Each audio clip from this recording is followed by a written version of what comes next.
Coming up next on this electric edition of the CHGO Cubs podcast, Nico, total disrespect. First the rumors, and now this. Are you kidding me? We will vent a little bit. Plus, the Brewers did it again. Will it matter this time? It's a magical Monday with plenty of madness. CHGO Cubs next.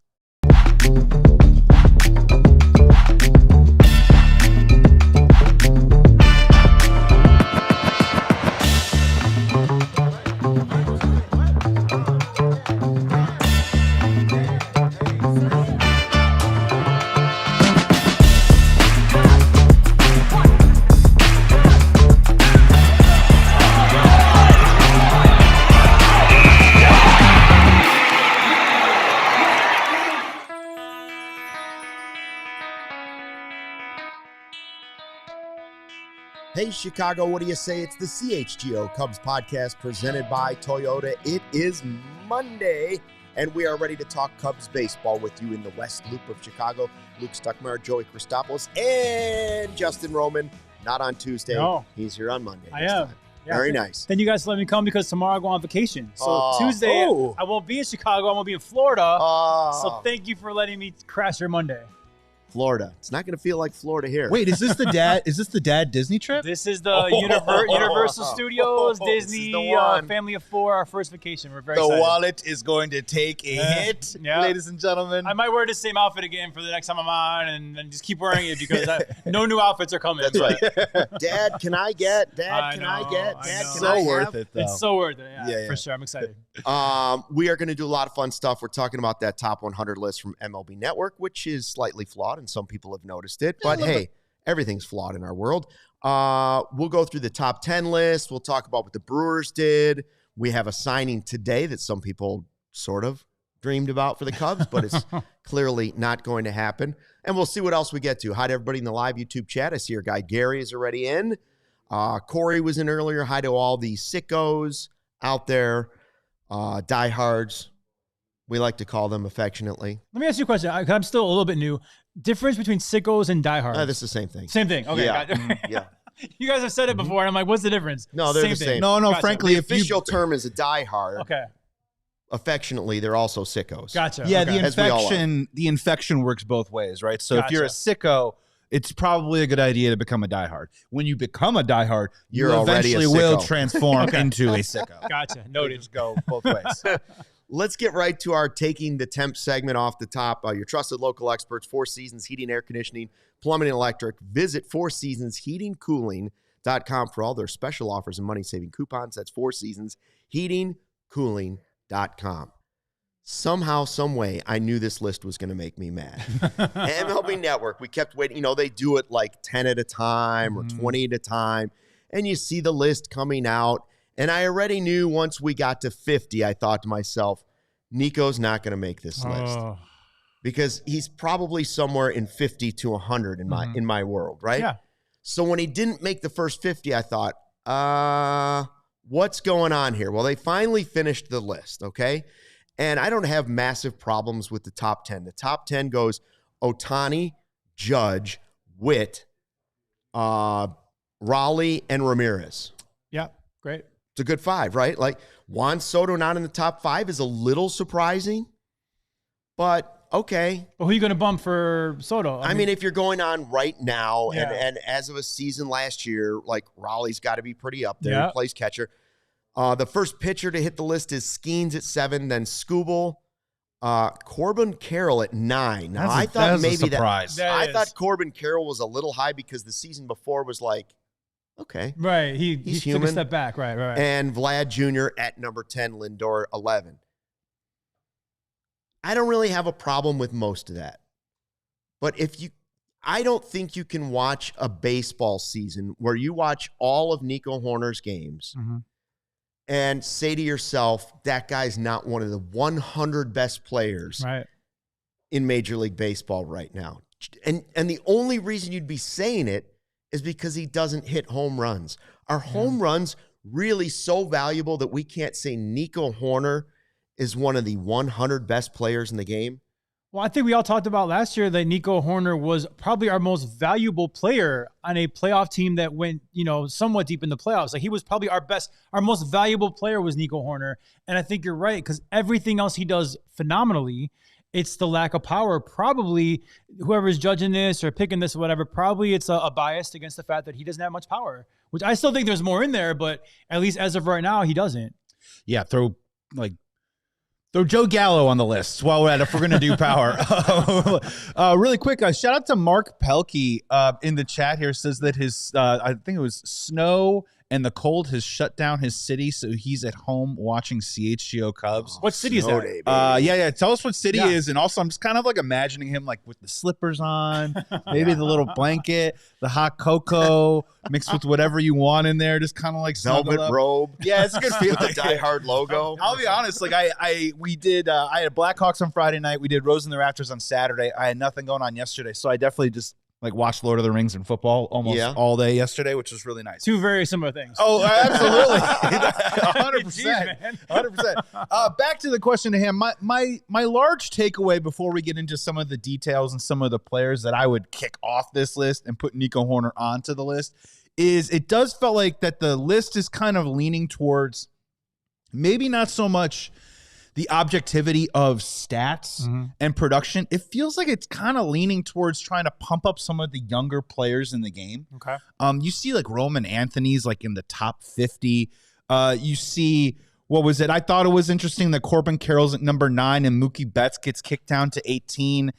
There's some places where I think they make some concessions of like, well, this guy got hurt, so we're going to move him down the list. And then there's other parts where they said that I see guys that were hurt and are still high up the list. I just feel like that this is pushing a lot of younger players in the game. Now, Nico Hoerner is only, 29 years old? Yeah, he's not old. He's an incredibly young player, but I mean, my overall thought on this list was trying to push some of the younger generation guys into this top 100. And I think it's easy to see someone who's so consistently awesome every year, like Nico, kind of slip through the cracks. Yeah. I mean, I hear what Gary's saying, and I'm with that. That's why once it got to 50, and I was like, well, I don't think he's one of the top 50 players. I agree. He's not, But 75 to 100, and then you start seeing some of the names that were in there, and you're thinking, well, come on. Now, this is not a fight with White Sox fans. I don't want it to be that. It's always a fight with White Sox fans. But Colson Montgomery at 88 over Nico Hoerner, even in the top 100, is laughable. Okay, let's go to what Justin Steele saw it. He's like, by the way, like Justin Steele's like, I saw that list, I heard about it, and he tweeted out, which just brought to my attention that Nico Hoerner was not on the top 100 list. I wouldn't take that list very seriously if that's the case. Whoever made it was obviously not trying to be locked in or take it too serious. The numbers speak for themselves. And then Alex Cohen said, what he said.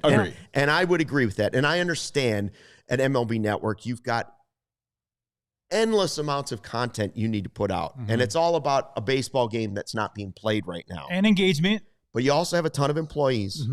And you got to take some of this seriously, because I would agree, while it's created conversation for us, I don't take it too seriously, because first of all, I don't think I would value at the moment Colson Montgomery at 88 over Nico Hoerner.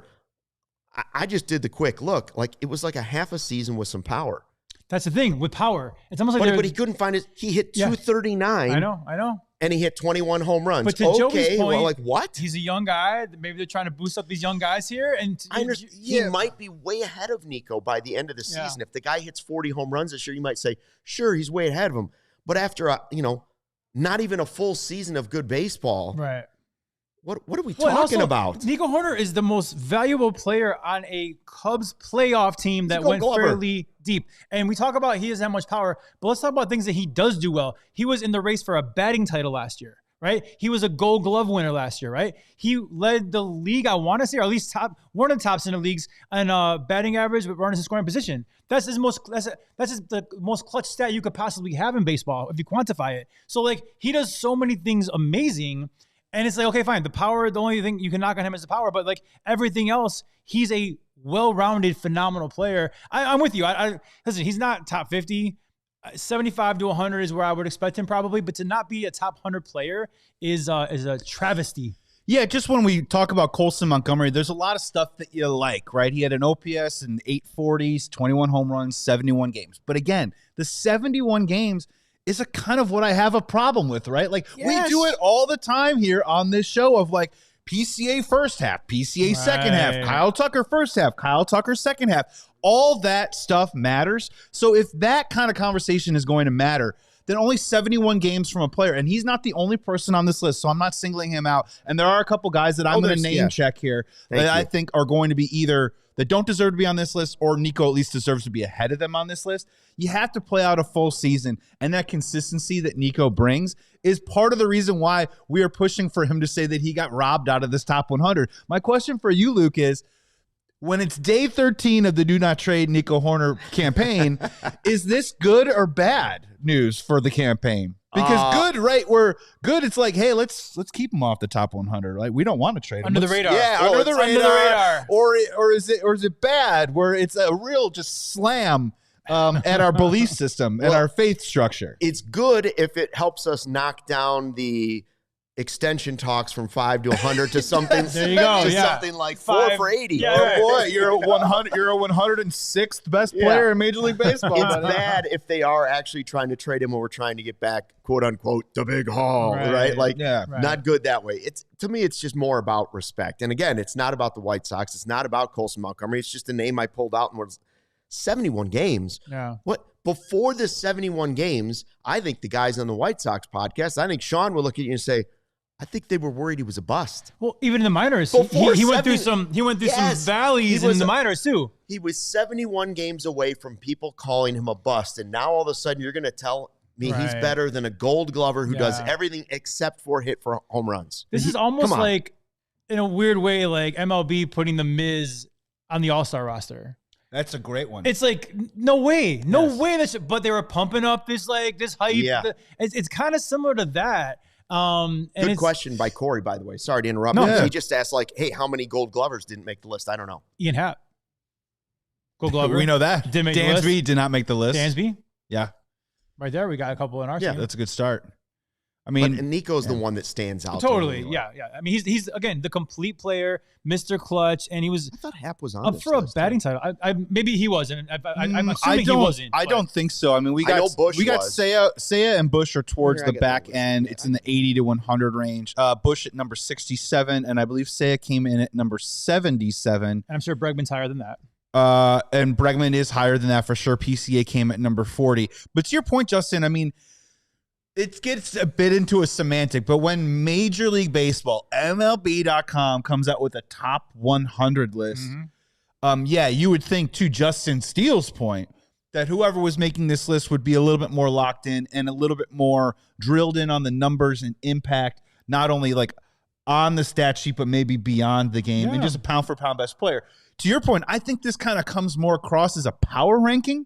You know what I mean? Where it's like, who's hot, who's not right now? Like, whose arrow is trending up heading into next season, which is why I like Nick Kurtz as a player. I think he's going to have a really promising career. Don't get me wrong. Yeah. But when you got Mookie Betts at 18 and you got Corbin Carroll at 9, it feels a little bit more like a who's hot and who's not, more than pound for pound best players in baseball. And I think that's where Nico comes up short, and I think that's why we're all mad. But Joey, even with that, is this not the peak of Nico's career right now? His best year was last year, for sure. I would agree. Right? So, even in the hot list, Nico should be on that list. So No, and I got some career. Somebody mentioned Bryce Terang. I don't think he's that much better than Nico Hoerner. I would call him equals. No, and I got some guys here. We'll do it on the other side of the break that I would take off this list, or I put Nico ahead of them, who just did have their career years, and Nico still had a better year than them, and he still isn't on the list.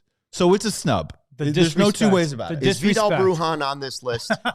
No, Brujan was on this list. We would have rioted. But he signed somewhere. I saw he signed with somebody. I can't remember. In the MLB or like in like the I saw Vidal Brujan is on some. I can't remember. Good for him, man. Good for him. Gonna have to Google that. I wish him the best. All right, we'll talk more about it. Did Nico really get snubbed? Yes. And we're gonna talk about the Brewers trade that makes you think, was that a great trade for the Brewers, or was that them waving the white flag?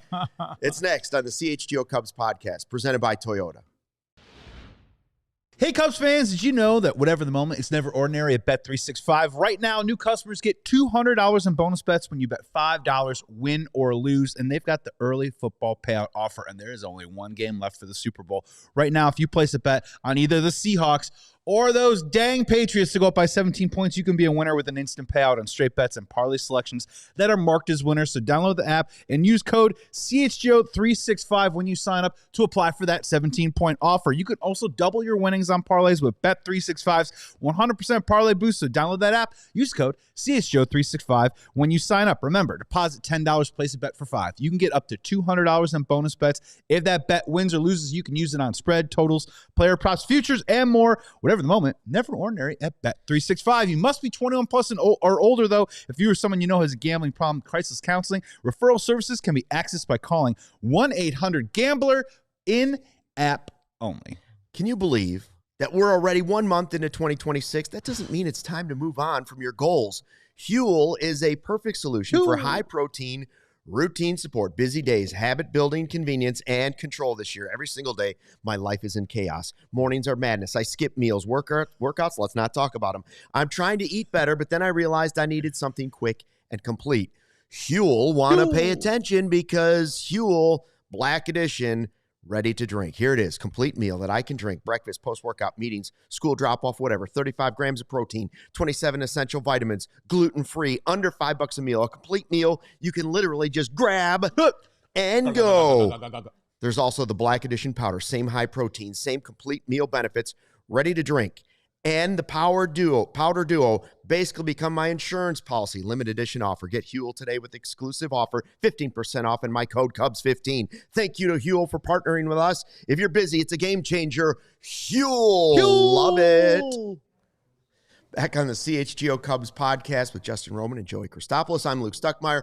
Let's do a Toyota Super Chat, and it's going to be our guy Gary, who says Brujan is on the Twins now. And I'm only doing this to Gary because it's the first time he's ever been wrong. Oh, Gary. I believe he was traded, and yes, others are saying it as well. Cash considerations from the Twins to the Mets. Wow, Gary was wrong? Gary was wrong. Gary, come on, dude. Joe Johnson early is printing the shirt at Obvious Shirts right now. Yes. Fellow Hoosier. Wrong, Gary. We should have like a board. It happens to all of us, Gary. Yeah. Don't worry about it. I'm wrong a couple times a show. Times we've been wrong. Gary 1, Kurt Signetti 0. So Kurt Signetti's never the rest been wrong. Of us, the number just keeps going. It's like a rolling number. Yeah, I'm like what's the number for pi? You know what I mean? Yeah, right. Yeah, that's about 3.14. Yeah, that's pretty much what the amount of times I've been wrong in my life. 3.14159.265. Oh my God. Yeah. By the way, guys, do you know whose birthday? Kansas, right? Do you know whose there, birthday right? was yesterday? Who? Producer Sarah. Oh, her birthday was yesterday. So happy birthday, Sarah. We love you. Thank you. Wait Appreciate a minute. it. Is that where you got? Is that why you got the cool blue hat knitted from your crochet? My friend did. Yeah, my friend did make this for me. But that's for your birthday? Yeah. Aww. Boy, we really. Hey, you know what? Here's some fuel. I'd like to give you some Huel for your birthday. I love Huel. Huel's awesome. You're gonna love the peanut butter. And this red solo cup. red solo forgot. Happy birthday! Yeah. We don't believe in wrapping The dust paper. bunnies in the corner. We would have wrapped it all up, but we don't believe in clogging up our sanitary system. We're environmental, is what it is.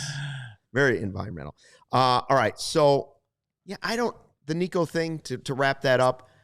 It's just. For respect, it's been a difficult. He's had back-to-back difficult off seasons.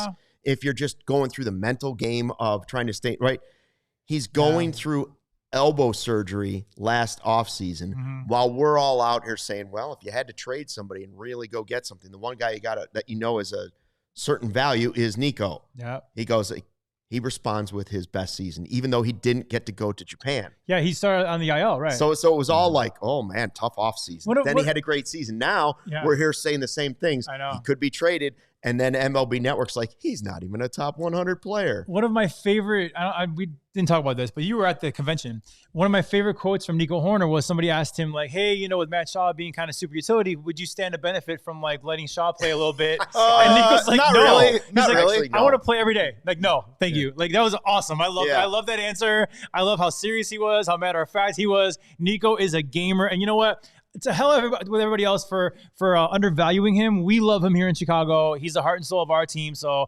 whatever, man. He could be not the top 100 on MLB.com, but he's number 1 in our hearts. Yeah, look, I'll be honest. I love sitting in this chair with you guys, and I talk into this microphone, and I love saying that these guys should try and maybe take a day off here and there, right, just because I want them to be as fresh right, as possible. Like I applaud when Dansby wants to play every right, single day, but then you see Dansby go through these slumps, and you can't help but feel sometimes, right, would it help him if he ever had 24 to 48 hours to recharge the body or the mind? Right. What would that look like? What would that do? But man, to your point, like what Nico said, like these dudes, if they're healthy and they're capable and they're out there, they are going to be playing baseball, and that's just kind of no two ways about it. No matter how much as a fan, I think that they can maybe benefit from a little bit of a blow every once in a while. There are certain guys, right? So Dansby is older than Nico, right?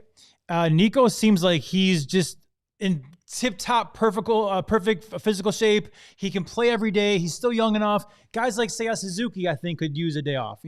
Guys like Swanson could use a day off. I think guys like Bregman could probably use a day off. But I feel like Nico's still like that guy that could play every day, and he's just young enough and got that energy to make. I think PCA is another guy. Yeah. He could play every single day and does not need a day off, but it just depends on what tier you're at. But for me, Nico, PCA, those guys, I would assume Matt Shaw, if he was a starter, those are the guys that could probably go every single day and not miss a beat. Well, and what we've seen from Craig Counsell is some guys just need mental days off. True. Right? Like it's not even the physical part of it. And so that got me to, I agree with you. I think some of them need to step back and be like, I want to, but my manager will force me to take a day off. That's okay. Yeah, right. But I want them to take the day off when the manager's like, take a day off, because he knows how to protect them as much as they know how to protect themselves. Last thing on the Nico thing, who will be on the top? Who should be or will be? Let's say will be. Mm-hmm. Who will be on this 100 list next year for the Cubs? Like, what do you mean? Who will be on it? Which Cubs players will make the top 100 next year? Okay. I'm going to say that if Nico didn't make it after this year, he's not making it next year. That's fair. That's fair. Okay? So who are the guys going to be? Bregman will hopefully make the list. Seiya, PCA. Yep. I would like to see Cade Horton. I think Cade Horton. So Baldwin, the catcher from Atlanta, who beat him out for the Rookie of the Year, barely snuck in there. I think at like 97, 98. I would anticipate Horton leapfrogging that and moving that over.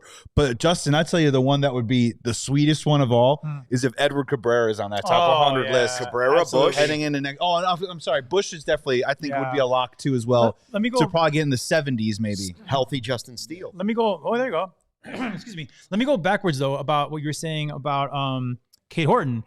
Where were Skeens and Skubal on that list? Super high, right? So, they were top 10, and it went Skeens, then Skubal, right? 7 or 8. So Joey, they were the first two pitchers. I'm gonna raise you on this because second half of the season, there were 3 guys that were all in competition with like the best second halves, and it was like Skubal, Skeens, and Cade Horton. So I'm not expecting Cade Horton to just like leapfrog Baldwin and get number 20 or 98, 97. I'm hoping that he has the kind of year that puts him like top 50 and in the same conversations with the guys like Skeens and Skubal. That I have high hopes for Cade Horton. I really do. Well, I mean, heck, if he's in a Cy Young conversation, how do you keep the guy out of the top 50? Yeah. Right. I mean, you got Skeens and Skubal 7, 8. That's what I'm saying. I don't think that's crazy. He could go from not on the list all the way to the top 25 if he has a terrific season. And I don't want to put that pressure on him, but I'm saying, could I see a world where that happens? Yeah. Mm-hmm. And that's what's weird about this list, right? Is that like I can't just sit here and say, well, if Cade Horton puts together a full season, he automatically is going to make this top 100, because that isn't necessarily the case of how they're putting together this list. Yeah. You know what I mean? Like, who are the other frauds on there, Joey? Because Colson, again, I'll say the Montgomery one. I hate to be picking on him. I know it seems like that. Yeah. But you're talking about a guy that in Baldwin that won Rookie of the Year, and he's way behind Colson Montgomery. Like, what are we talking about? So here's the ones that bothered me. Okay. And I think these are all good players, and I'm not saying that these are bad players, but I'm saying if you put these guys at this point in the top 100 and Nico's not in the top 100, what the hell are we doing? At number 41, Roman Anthony, another guy who I think has a bright future ahead of him, only played 71 games. The splits aren't that great. He's got a ton of talent, but I feel like this is some sort of weird shine on a young player to get him into the list at 41, right behind Pete Crow Armstrong, where Pete Crow Armstrong had to do a lot more to prove that he deserved to be on that list. Yeah. I think heading into this last year. Jarren Duran in Boston hit 240s last year. The Red Sox talk about trading him all the time. At 58, I didn't really understand this one. The one that really got me going was at number 61 is Jazz Chisholm for the New York Yankees. I think that he is a good player. Right. He just came off of his career season. He had a career WAR of 4.2. Well, really quick. Nico Hoerner had a higher WAR than him, which was 27th in baseball at 4.8. Wow. And Nico Hoerner has had a 4 WAR each of the last 4 seasons, except for one that was 3.9. So that really bummed me out. Number 69, Wyatt Langford, another good player, outfielder, 61 RBIs. Oh, yeah, that's right. Nico Hoerner had more RBIs than him at 62. And then Jacob Wilson, the shortstop on the Athletics, young player, but only a 3.0 WAR, 39 extra base hits. Oh, yeah, Nico Hoerner had more extra base hits than him at 40. So, I mean, I get it. We're trying to get some of these young guys into the mix a little bit, but if you start stacking it up, outside of the power, which takes Nico's OPS down to like 740, seems like one of the prerequisites for this list is like a 780 plus to get on there. But if you go up and down, pound for pound, Nico Hoerner is just as good as all of these players. And I'm with people in the chat too as well, where I will say that you can make a case that Bryce Terang probably had a better season than Nico because he had a fantastic September specifically. But they're right on par with each other. Yeah. And Bryce Terang's in the middle of this list. So I don't know. Just some of these guys on this list, I was like, I would take Nico hands down every single time over some of these guys. You spelled this out, and it's the first time I'm looking at the visuals here. And you say Roman Anthony and Colson Montgomery each played 71 games. That's correct. Less than half a season, right? Yeah. Cade Horton was the best pitcher in baseball for the second half of the season. Yeah. Why is he not even on the list? Right. If you're gonna go by half a season, is 21 homers better than maybe the best pitcher in baseball? I mean, like that's what I'm saying. Like, and these lists are very subjective, and they love these talking points. I mean, they love Twitter going back and forth. They love that kind of engagement, you know. But you're making more of a case for me for Cade Horton than even Nico Hoerner right now, because looking at these half seasons, well, why was Cade Horton not on there being the best pitcher in the second half of the season? Why does nobody respect the Cubs? I want them all on there. Respect on this name. Put them all. Respect. We're the Rodney Dangerfields in the National League. We are. Kids don't even know what I'm talking about. Hey, Back to school? No. Harrison Bader signs with the Giants 2 years, $20.5 million. Sorry, Joey, that was the dream. And was that the dream for you as a fourth outfielder, or how are you picturing him fitting in? So I thought it could be a compelling ad, just because he's got a little bit of that attitude. I thought he would fit really well with like what our defense first. I thought he runs the bases really well. He adds a little pop. I will be honest with you that, look, I loved what Kevin Alcantara gave to us in spring training last year. So I'm excited to see him get the shot at the fourth outfield position. But look, when you look at the money at the end of the day, and the musical chairs were starting to stop a little bit, and I wondered if the South Side might get in on Harrison Bader. I'm totally cool with it. What I love what the Cubs are also doing right now, as I said it before the show, it's like the Matt Caesar Invitational here at spring training, bringing in Chas McCormick, guys like Dylan Carlson. Yeah. Like, it isn't just I've railed against the Cubs in years past when they'll bring in a guy who's a fringe player like that, like Jake Marisnick always comes to mind, right? I was like, Jake Marisnick's coming in, everything's fine, nothing to see here. And then he turns to kind of into the sub player that we all kind of projected him to be. What I like what the Cubs are doing is that instead of Harrison Bader, they're bringing in 3, 4 guys and having them all compete. Maybe one of them goes down to the minor leagues and acts as insurance. One of the other guy goes out and wins a job. A guy that wins a job means that he's hitting the ball and he's doing what he needs to do in spring training, Justin. Yeah. I would rather have that kind of competition heading into spring training than probably paying that money for Bader. For me, in a perfect world, Kevin Alcantara becomes the fourth outfielder. He's a top prospect, and it's you got to have a nice balance of veterans versus young guys. And I think like what a low pressure situation for him to be is a fourth outfielder, and then see what you got, right? And he's a backup center fielder because we don't really have one, so he could be our backup center fielder. But it'd be nice to like see like Mo Baller, Alcantara, these guys kind of contribute to the big league ball club, and you're not putting too much pressure on them. It's like, all right, Mo Baller has pressure as a DH as of right now, but like Alcantara, now Matt Shaw being super utility, like not as much pressure to be the guy, and hopefully they can grow into the guy in a year or two. Even though the Cubs have made some larger moves, they are still going to find out what some of the young players are. And I'm not totally against that. I just didn't want it to be the plan for the whole offseason. I hear you. And it's not anymore. That said, Bader would have fit, I think, like you, pretty well on the team, but I'm not against what it appears the Cubs are going with. And you might be able to get a player like that at the trade deadline if you need him anyways. I mean, he got money. Yeah. Bader got legit money. Well, that money, million. I don't know that I would have necessarily. I would not. Fourth No, outfielder? I mean, it's a no. lot, you know. No. One funny thing I did see, Dylan Carlson, right, is the guy we signed. Yeah, yeah. Isn't he? He's the guy that the Cardinals would not give up for Juan Soto. Yes, That's correct. Man, I mean that's a perfect example of prospects are just prospects. Yes. He is now gunning for our fourth outfield spot, but they wouldn't budge on him for Juan freaking Soto. There's also a crazy stat out there that like someone ran Chas McCormick's splits when he is with Bregman as a teammate and when he isn't with Bregman as a teammate. So maybe he is the doubles whisperer, if you will, with Bregman back in the fold. But no, look, I mean, these guys all have talent. They all have for spells produced at a major league level that I think we would just say league average or maybe just below sub-league average.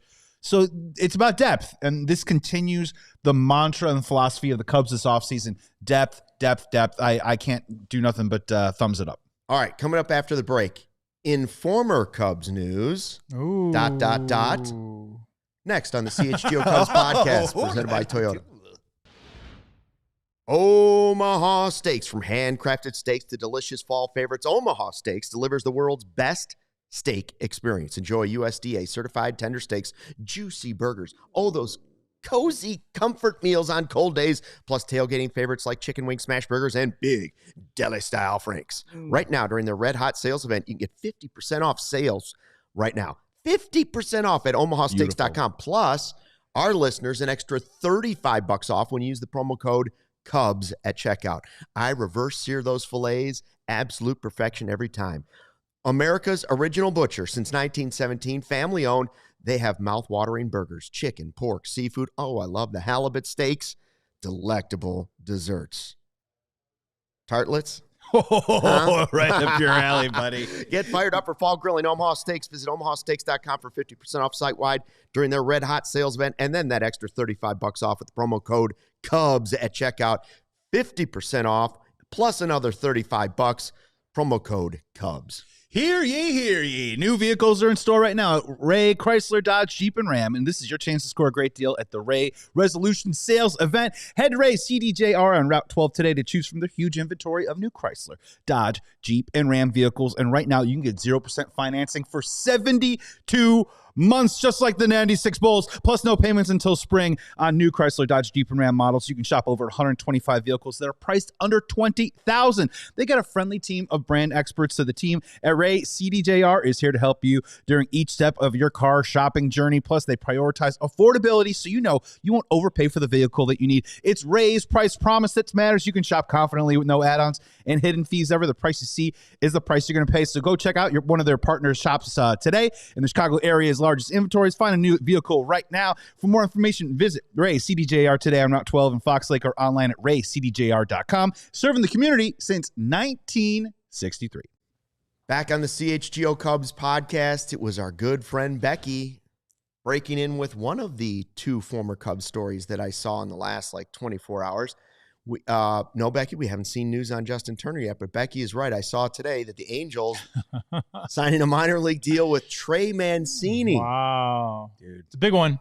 It's a big one. The Angels the Angels are the gateway drug to retirement. I'm expecting a lot of that. It's just the last stop. It's the last train stop before you're just out of the game. Go play for the Angels. They cut ties with Rendon and they grabbed Trey Mancini. There it is. There you go. Wouldn't it suck to be an Angels fan? I mean, that organization has literally those contracts. I mean, some of the worst contracts in baseball history went out to the West Coast. Yeah. And just didn't work. Wouldn't it suck to be Mike Trout? No, it'd be great to be Mike Trout. But I hear what you're saying. As a baseball player, I'd be frustrated if I were Mike Trout. Yeah, I hear you. The thing about, I've been to a ton of Angels games in my life. It's actually a really fun experience. Everything's crazy cheap, like parking, food, everything. Everyone's crazy nice there. You can't help but feel bad for them in the sense that at least the Angels have tried. Yeah. Now, granted, the plans were faulty, right? Yeah. Like giving Josh Hamilton a ton of money turned out to be faulty. Rendon. Giving Pujols 20 years turned out to be faulty. But you can't fault them for at least trying, right? They've thrown bad money at players before.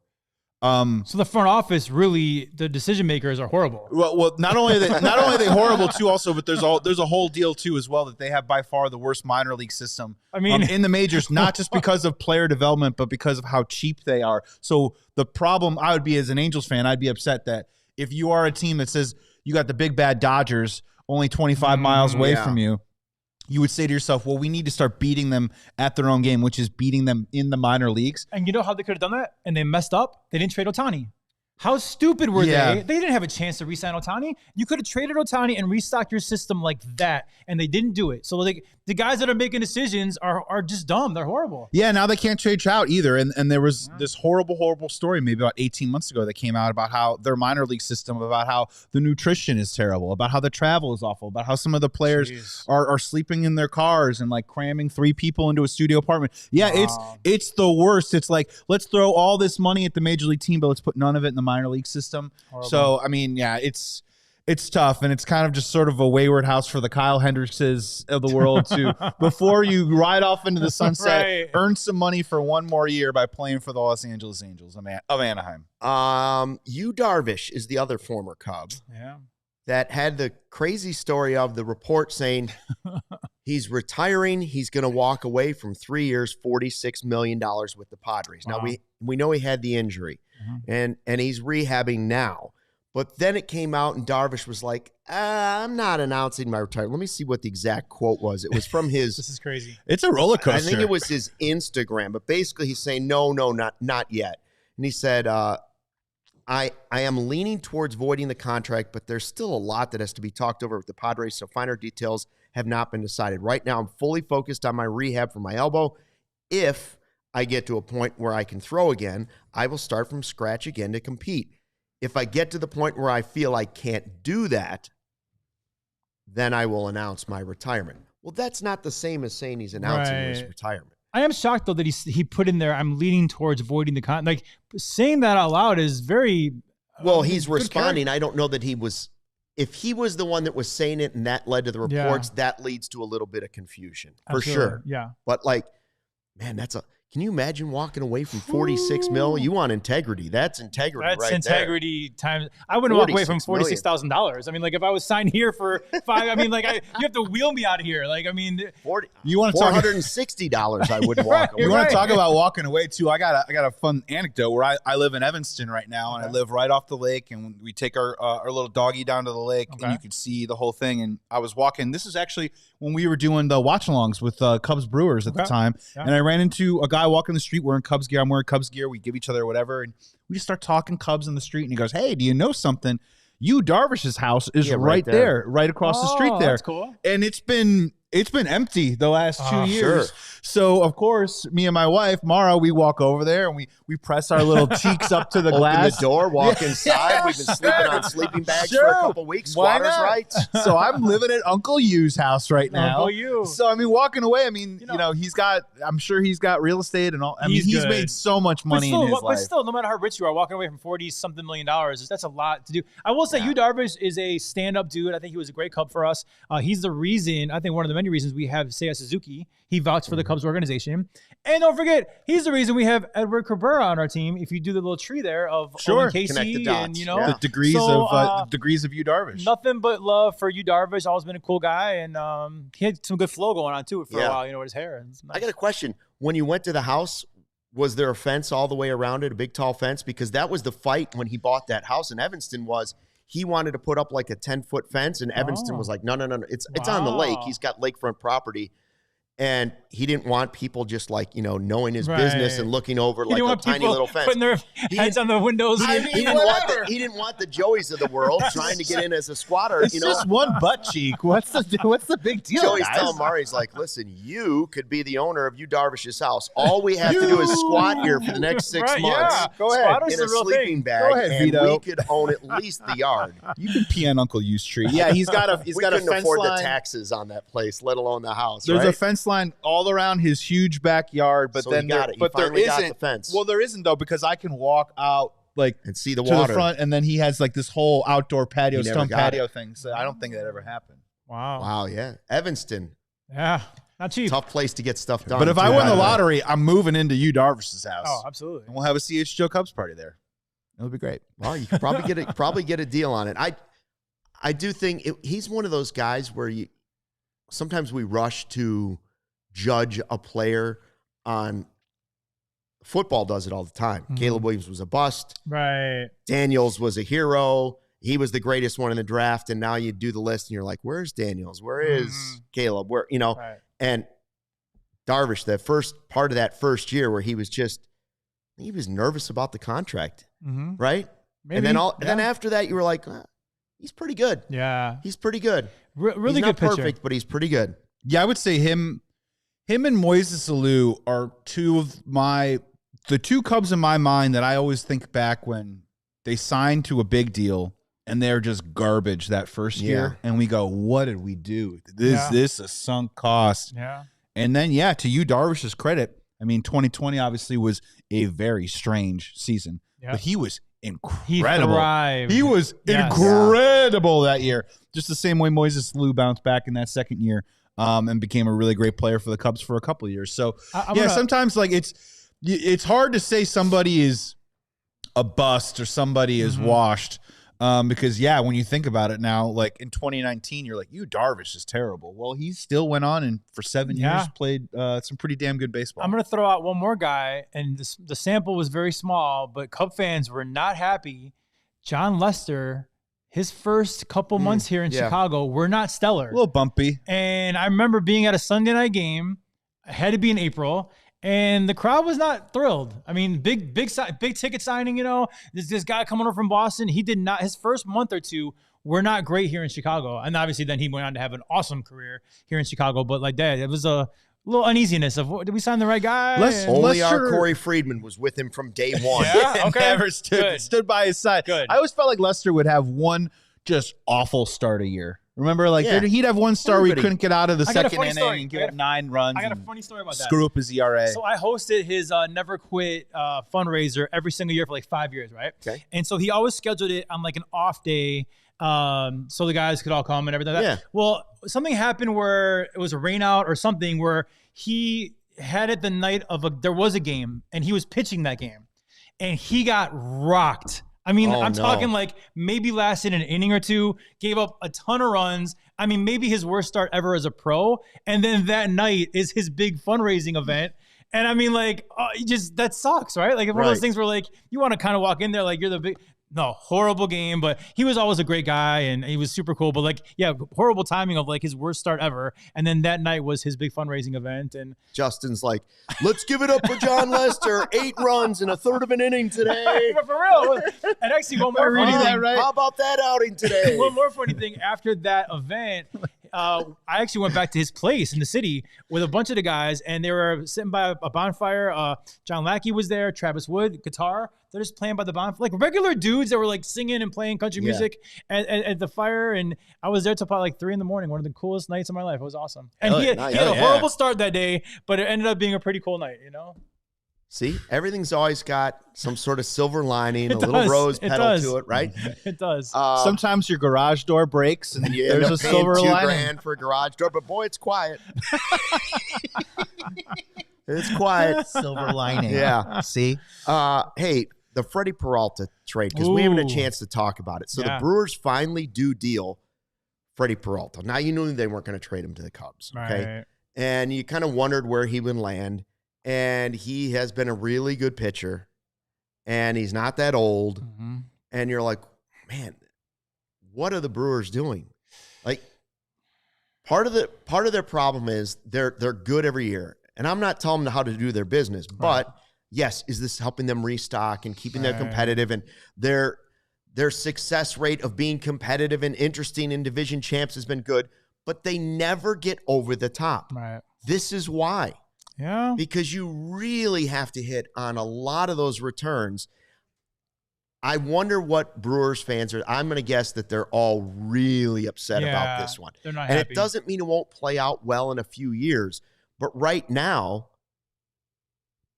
will this actually turn the division finally over to the Cubs?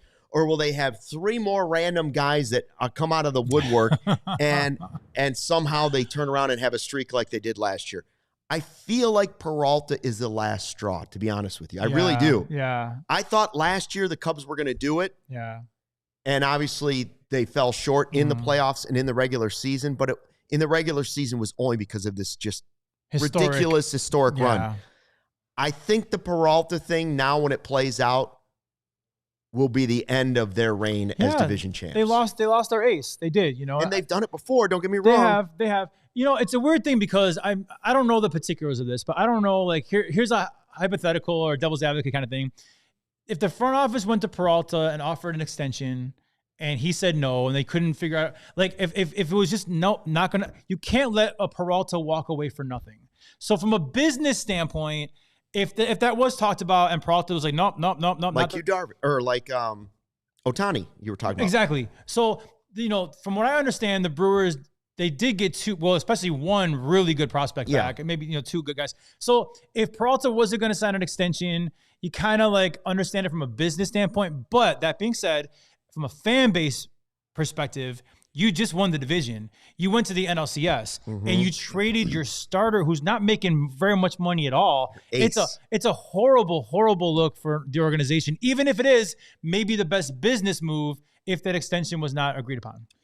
Yeah, and Sarah, if you can go up just a little bit, Corey Seacrest, we can do a Toyota super chat about, there it is, every time the Brewers make a trade, it makes me nervous. What did they know that we don't? The first one is what we don't know is that the Brewers know is they're not going to pay Freddy Peralta. Yeah. I mean, that just seems to be the bottom line. I have to give it up to them. They seem to continuously roll this over, and they keep finding magic, and they have voodoo, and they put it into their system. Gary Ross is right in the chat. Jet Williams is about 5'7", so Sal Frelick is like towering over him right now, like bullying him in the locker room.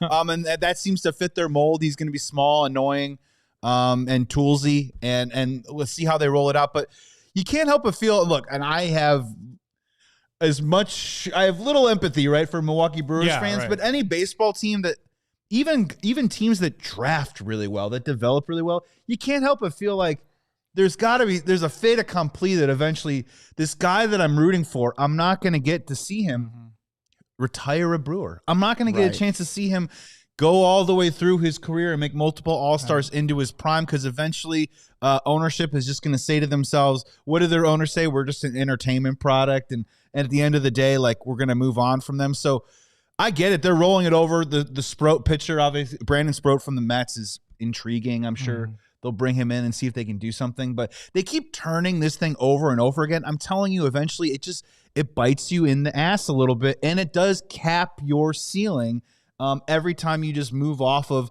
some of your big chips because you frankly just don't want to pay them. So it's just another reason why we will most likely have a work stoppage, right? Like the game shouldn't be, and this, I'm not knocking the Dodgers for it. The game shouldn't be, one of the problems they have is the game shouldn't be a team that's so far above that they just spend for whoever they want. Yeah. The Tuckers, whoever they want.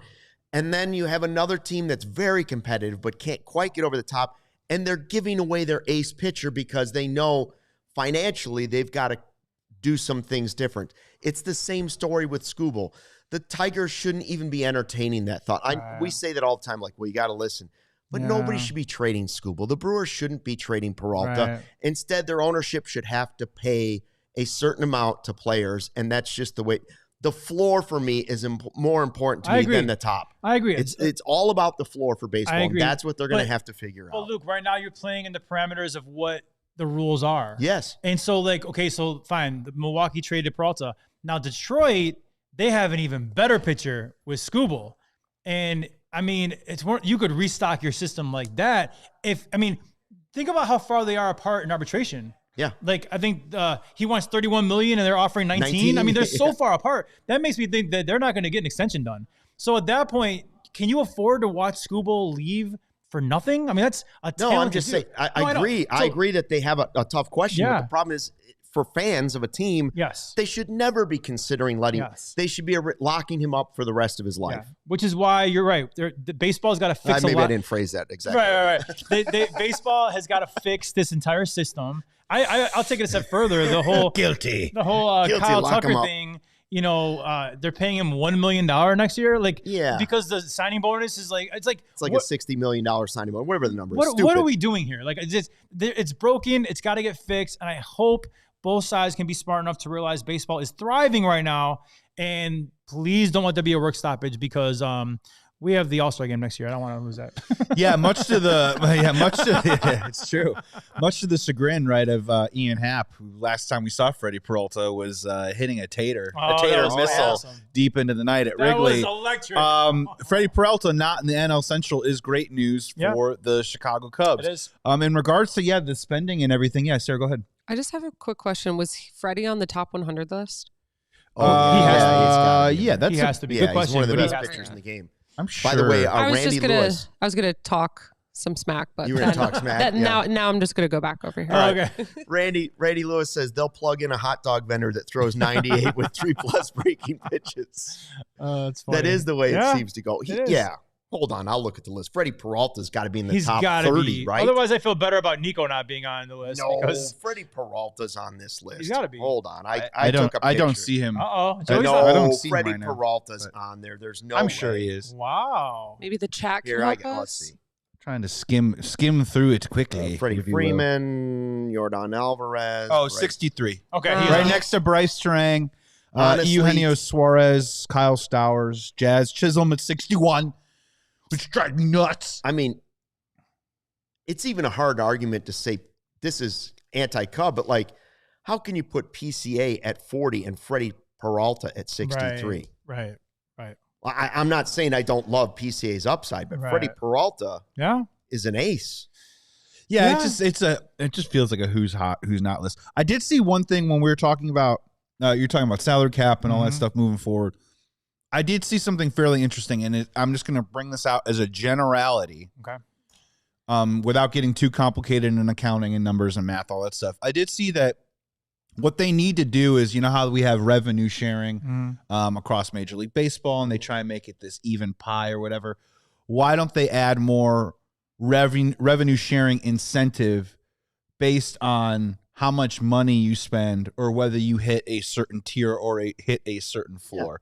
As in, if you are the Miami Marlins and you only want to spend $70 million on your baseball team, you can knock yourself out. But guess what? Your revenue return is going to be dramatically less than if you were to reach a certain floor. Or or depending on how the numbers they figure it out, you have to spend a certain percentage of your revenue sharing depending on how it relates to your total salaries. Yeah, and they have to. I don't know. They have to figure it out where it's something that's solid and stable. Because forgive me, but it just sort of feels like sometimes when these big things are just too big to fail, all these entities wait for some sort of windfall to come in and sort of swoop in and save them. And if they think in Major League Baseball, what's going to save them is selling the rights to Netflix for billions of dollars and everyone's going to get a nice cash check from it. Right. I get that up front it makes sense and it's going to make all the owners happy because they'll get paid out of it. But I just don't think that solves what the issue is with the game right now. And yeah, maybe it is getting back into a little bit of signing bonus if you want to do that, which they don't do a lot in baseball. They're starting to allow it now. Yeah. Signing bonus basically means the owner is paying for that, but it's not counting against the cap. Right. So if you want to get involved with that sort of thing, maybe you could do that. But also the revenue proportion, I think is also a piece to it too, to help some of these other teams spend some money. You don't want bad money going out where all of a sudden you're giving a guy $25 million because you're just trying to reach the floor, because that kind of screws up the market for other players. But you got to do something to just get everyone else at least incentivized into the game to take care of some of the players. I think a salary floor is so important. Very important. But it's crazy to me, I know whatever mathematics, but Kyle Tucker's making $1 million next year, and Shohei Ohtani's making $2 million. I was like, that's a broken system that just needs to be fixed, and I really hope it is, because it just doesn't seem fair. Joey mentioned Netflix. Before we go, we got 6 minutes. Yeah. I think that's where this happened. I didn't watch it because I'm afraid of heights. Some dude climbed a 1,600-foot building in Taipei with no tether, no net, basically literally just free climbing. Crazy. A skyscraper. Crazy. I ask you, what is your greatest accomplishment? You want to go first? Or craziest? I was going to say, well, so craziest, I want to do phrase it. Craziest honorable mention. Do what this guy did. Was driving home from Rose in the Rafters on Saturday. Went to Rose in the Rafters. We had a great CHGO event. We got a suite. Bunch of Bulls fans came out. Everyone was super nice. Met a bunch of regulars in the chat that we've been conversing with for a long time. Cool. But it snowed like crazy, and then drove back to the office here and did a post game. Left to do that, and then I think I left at 12:05, and I didn't get home. Or I didn't get parked until like 1:20 in the morning because I had to drive 15 miles an hour. So there it is. Good on me. You did it. I survived. One little fun fact: you saw the ceremony? Oh yeah, no. So I saw the ceremony here because I came back. Oh, okay. I was producing the post game. I came back to prep for them, so I didn't. Yeah. Fun fact: you guys wouldn't know about this group. So after they put his number up in the rafters, okay, the song they played once it was all. Jump Smokers MVP. No way, Jump Smokers. Oh, is it really? Yeah, it's our song. Oh, nice. Yeah. You should get a little something for that. Yeah, I mean, we'll see how it works out. Yeah, the beak should get a little wet for that. Yeah. All right, but it's fun. That's awesome. All right, so my what I'm most proud of, greatest accomplishment. Now, listen, I gotta put a disclaimer out here. I have two boys that are amazing. I love them both. The safe answer would be like, having my boys, but we're gonna list. Yes. Yeah, that's a given. Making the list. That's a given. Yeah. I will say, and I'm not just saying this, man. I really, really, really believe this. It was driving out to Cleveland for Game 7 of the World Series. Mm-hmm. The team that I love more than anything in the world, on the cusp of winning their first World Series in 108 years, and I'm like, I have to be there. Like I got to be there. And so me and like 5 buddies drove out there to Cleveland. It was the best experience of my life, and it was the best night of my life. And just being in person to watch the Cubs win that World Series was. Again, the best moment of my life. It was awesome. Just think if that home run had been one more guy on base. Oh God, my heart sank. Your whole life would have changed, right? Totally. Okay, I would agree that my greatest accomplishment was a blind date where I convinced the hot girl who was 9 years younger than me that I had plenty of Riz and I was on TV and you should date me, right? That I was full of Riz and I had Emmys and you should go out with me at least once. And then the kids came along. How did you fit the food on the table with all the Emmys on the table? Yeah, how did you do that? Well, first it was like, listen, here's my ego. Yeah. And can we get the chips and salsa? I love it. I love it. But after that, I had actually peaked in high school. Okay. And here's the quick story. This is the quick version. In high school, I'm sitting in geometry class, and I've got a Bic pen in my hand. Okay. It's hot. There's no air conditioning because it's, the 1900s. And a fly lands on the arm of my desk. I'm not paying attention to the teacher. I got my arm like this, and I just wham down. I split the fly in half with the tip of the Bic pen, okay? And I jump up, and I'm celebrating in class. I got kicked out. And I'm like, yes.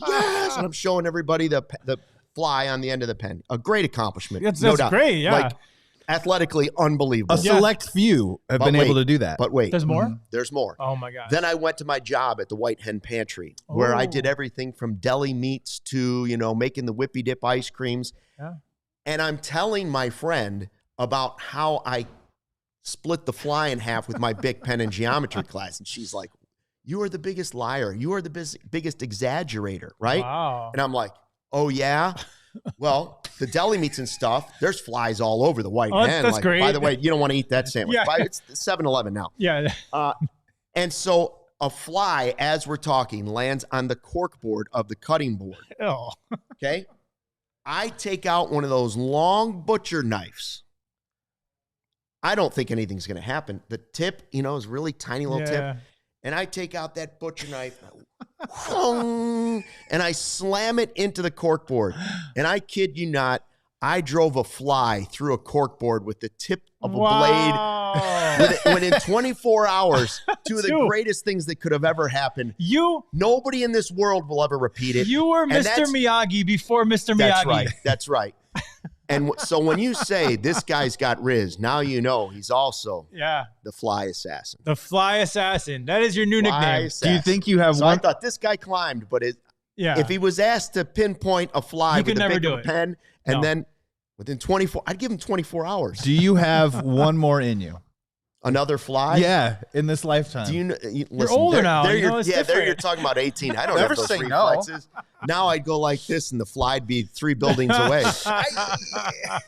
Anyway, we have 3 very different stories, don't we? Yes, Randy's like Al Bundy peaked in high school. Yeah, but the real accomplishment is the Riz and the wife and the kids. Yeah, and then of course the fly. That's a given. Very quickly, I also broke my ribs trying to get on stage at an Iggy Pop show, and just so everyone knows, I did get on stage with Iggy Pop, and I will also tell you what is his shirt. What is his? Because he's always shirtless. Oh, we gotta go. What does he feel like? We gotta go. Beef jerky leather jacket. Nice. Godfather, flies are not easy to kill. Thanks for checking out the CHGO Cubs podcast presented by Toyota. Have fun at Disney. Yeah. We'll see you next week. We will see you tomorrow right here at 2 o'clock. Thanks for watching and fly. The W. The W. Fly. Did you get it?